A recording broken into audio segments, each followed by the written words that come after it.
viewers.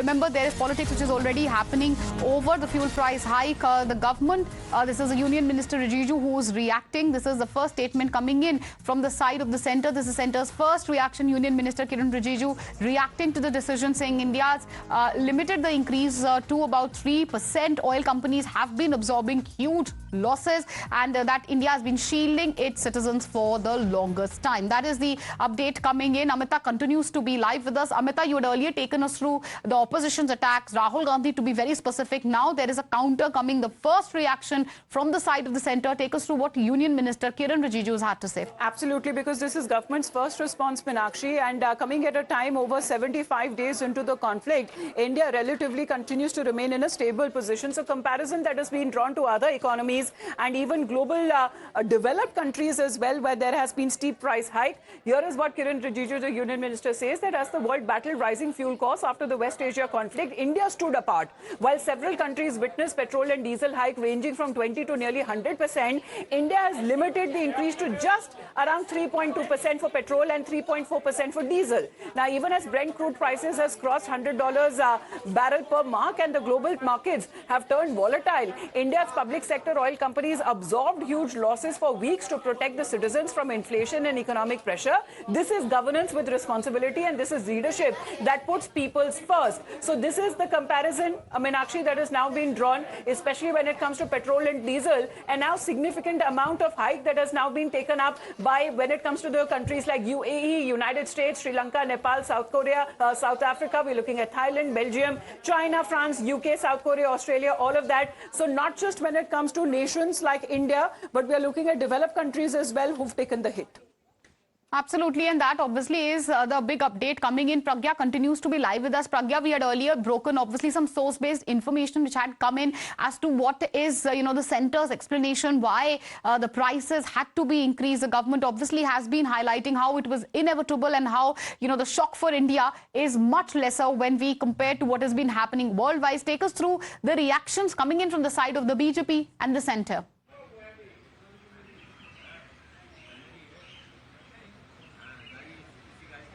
Well, absolutely, Meenakshi. In fact, BJP and the government have always maintained that, the welfare schemes comes first, and this is why the consumers of the India have been insulated from price rise, despite the per barrel Brent crude oil, touching more than $100 per barrel. And in fact, despite the fact government assured the people of the country that they are taking all the steps, and in fact, these companies are absorbing all the shock of, the global uncertainty and the global market as well.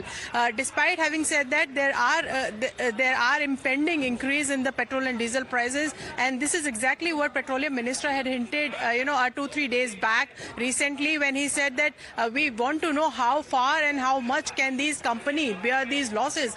Per day loss of each company of these 4-5 companies is coming to 1,000 crores, and in fact the annual would reach around 200 lakh 2 lakh crores is the under recoveries for these companies. So government also, these companies also made a request to the government, and government that is why said that let us increase the price for this time. And in fact, this is why the decision for increasing petrol and diesel prices to be increased by ₹3, respectively, has been taken, and the increase. We are highlighting what Kiren Rijiju has said now. The explanation coming in from the side of the Union Minister. Let's listen in to what he had told us earlier. Just earlier this week, the Prime Minister, first in Hyderabad and then subsequently in Gujarat also, he issued a clarion call to conserve fuel, carpooling, use electric vehicles, don't buy gold for a year. Why do you think this appeal was made? I think whenever there is extraordinary situation the country faces, as a leader of the nation, the Prime Minister will have to take a lead role, and that is what Prime Minister Narendra Modi ji has been doing it. Imagine during the COVID time, if it was not Prime Minister Modi ji, I'm telling you honestly, we would have almost collapsed, a nation of India. That time we didn't even make the mask, oxygen cylinder, we didn't have in the beginning. And within few months, India was a leader, and we are exporting medicines to the whole world. That is leadership. So when India faced the COVID, the world struggled. India came out successfully. Now the West Asia crisis, it is not our creation. I keep telling the opposition party, why are you targeting Prime Minister and the government? It is a situation not created by India, but India is facing the difficulties because we are dependent on our imports for our energy needs. So unfortunately, when the crisis in West Asia is dragging on, we have to prepare ourselves. No, we can't be at the mercy of the outside events and incidents. So Prime Minister has given a clarion call to conserve energy. Prime Minister has taken numerous steps over the last 12 years to diversify our energy needs, to go towards a green energy, and also to have a better domestic production for our own need. So domestic consumption should be met maximum by the domestic production. That is the philosophy. So Prime Minister has done so many things. Despite that, India is the second largest importer of oil and gas. So that is why Prime Minister has given a clarion call to the nation. We as a citizen must listen to the leader when there is some crisis surrounding us within or outside. So this is not a normal time. I used to tell the opposition parties also, when they wanted to raise this matter in the parliament, that why are you blaming the government? In the time of crisis, all parties should be supporting the government. So in the time of crisis, the nation should stand behind the leader, behind the Prime Minister. When it is a normal time, we can do politics. But when there is a crisis, we should not do politics. Critical time needs critical support from everywhere.